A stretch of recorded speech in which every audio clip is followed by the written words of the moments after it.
Time is the most valuable currency of life. Before I start speaking about this topic, I would like to mention that I'm not here to offer any advice or asking you to follow what I'm going to say. All I'm saying here is based on my personal experience and things I've learned from my own mistakes and failure. So let's begin. If someone asks you, what is the most important priority of your life? Some would say family, some would say money, some would say health. Although, I must say, all these things are equally important, but have we missed out a significant component in our life?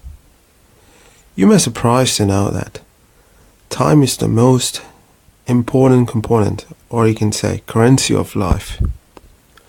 We all know human life is limited on this planet.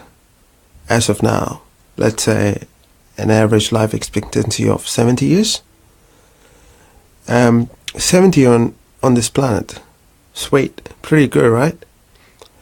And we have 24 hours each day to our disposal. In spite of that, you still hear people complain, I don't have enough time to do X, Y, Z things. I wish I could have 48 hours a day. I would say that's pure bullshit. Because even if you have 48 hours a day, and if you don't know how to manage your time, you're still going to complain of lack of time. It's like saying, I'm making 150 grand a year, and I'm pretty living hard, hand to mouth, in spite of having low expenditure. That clearly shows that person lack financial planning. Similarly, if you hear someone saying, I don't have much time to do things they want, then it only shows that person don't know how to manage time. I don't mean any disrespect to anyone, but that's the harsh reality, really. I was in the same boat for many years until one of my good mate, who's a life coach, pointed out what I was doing wrong. And he advised me to budget my time and treat time as money. At first, I didn't quite understand what he meant, so he said, listen mate, how about you write down how's your day looked like yesterday?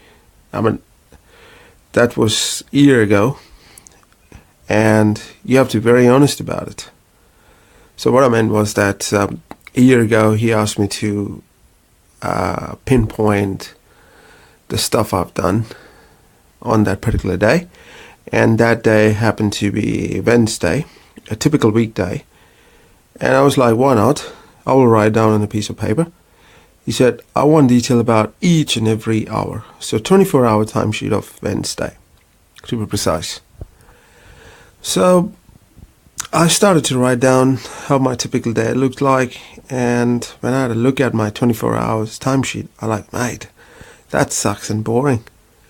So my day started at 7:30, breakfast at 8, and I started working at 8:30.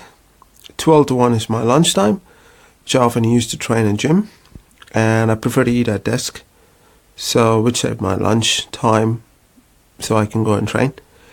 I finish work at around 5, and so 5 to 7 I watch TV, typically news and other stuff. Definitely not the soap operas, I hate those.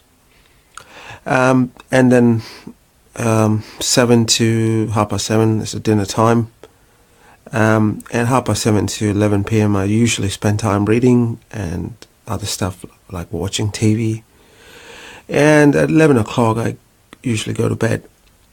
And I showed this, and so to my mate, and he like, interesting. And he asked me, is this your daily, weekly schedule? I like, yeah, mostly yes. And then he said, are you happy about your daily schedule? I like, more or less. Then like, why are you complaining? Then you don't have enough time. I was like, I want to learn this new tech stuff to take my career to a different direction, and I'm struggling to find time. Because I feel so tired after days of work, and I don't feel any motivation to do anything. And my concern is genuine, to be honest. You're like, yes, your concern is absolutely genuine, but are you doing anything about it? I'm trying. Well, if you've been trying, then you won't be having this discussion at first place. He said, okay, tell me this. Are you going to get pay rise this year? I'm not sure. Maybe not. Depends on how I perform, I guess. Let's assume there's no pay rise this year, and you're planning to take this expensive holiday with your partner, and you promise that we will be doing this year. Now, you can't afford that trip at this time, but you have decided anyways to take it. So, what are you going to do in that situation? Well, I will save beforehand for my holidays. I will have to make a financial plan, I guess, to see how much I'm spending and to see if I can squeeze my unwanted expense, so I can take the money out of that unwanted expense and put into my travel expense.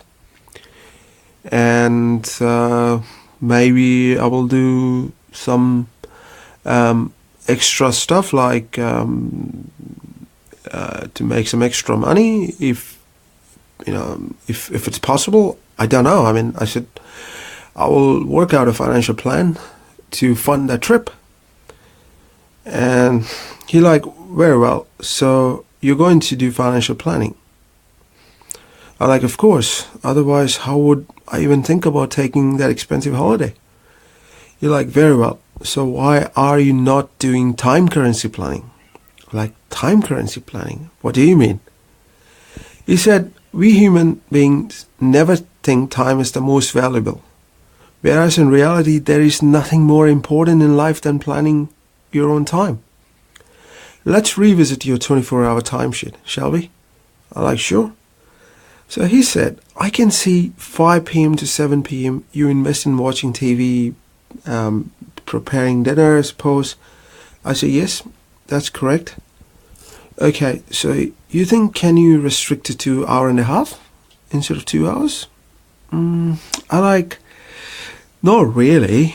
I'm so tired after all, I need to recharge my brain and relax after day's work, right?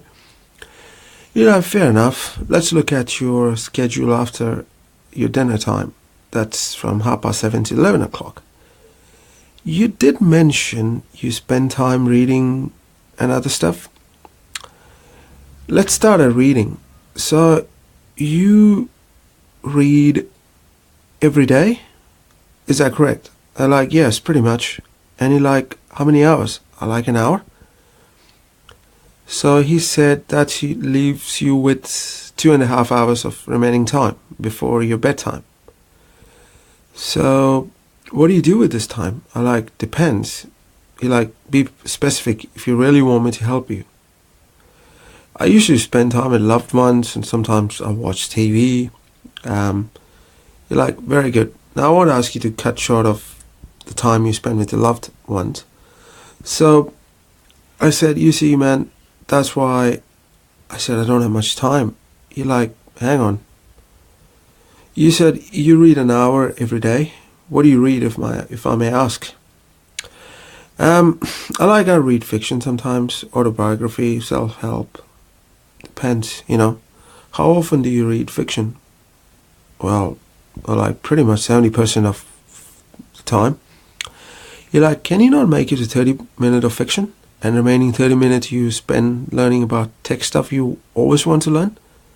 It's not that you're going to compromise your reading or learning time. You'll be still using an hour of reading every day. Only difference is you'll be using 30-30 split principle.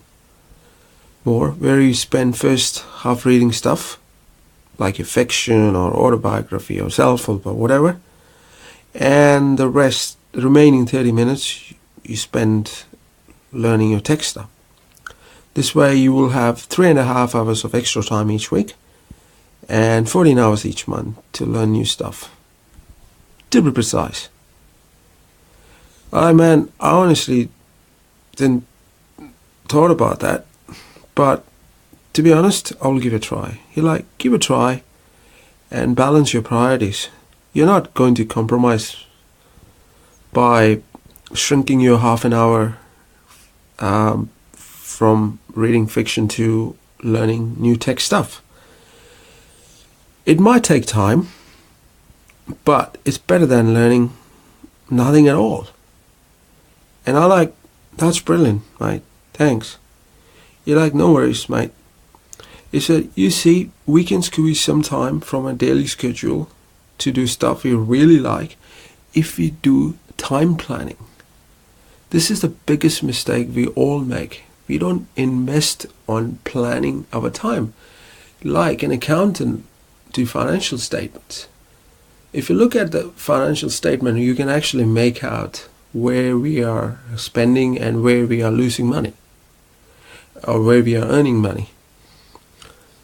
The same way, if we make a time statement where we put down where we are spending time and where we are saving time, this way we can plan or budget our time properly and use it wisely.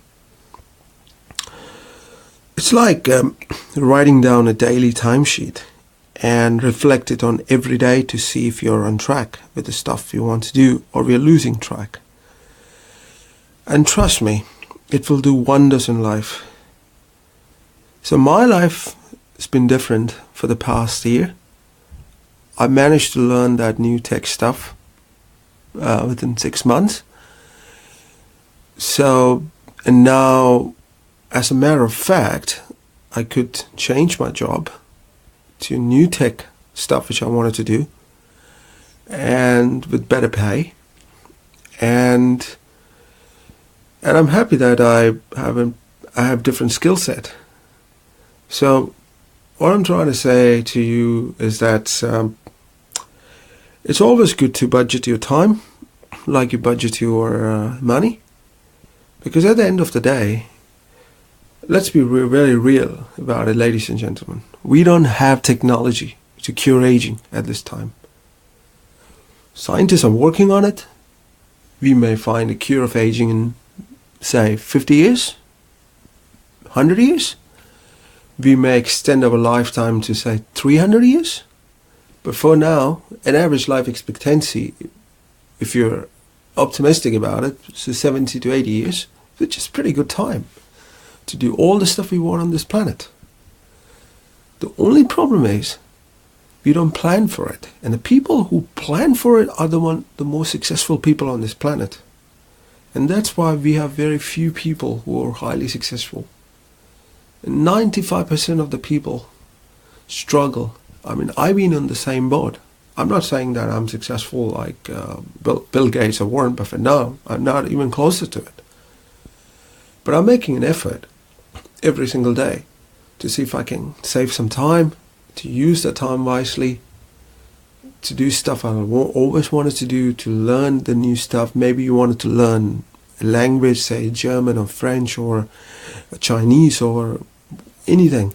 Or maybe you wanted to learn cooking, or maybe you wanted to learn painting. Maybe you always dreamed about to become a dancer, or to learn karate or martial arts, anything. Or maybe you wanted to use your time to spend with someone special you always loved, and you don't find enough time to do that because of whatever reason.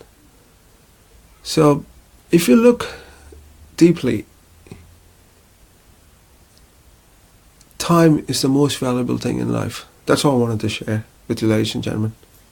So I'm going to put different small talk about different topics, which is very closer to me and which has affected me, which has helped me improve my life, and so I can share with you guys, and hopefully it will help you in some ways, and I hope you enjoyed this talk. There's no video slides or any presentation. It's just a plain talk from my life experience. So thank you very much for listening. Hope you have a great day. Cheers.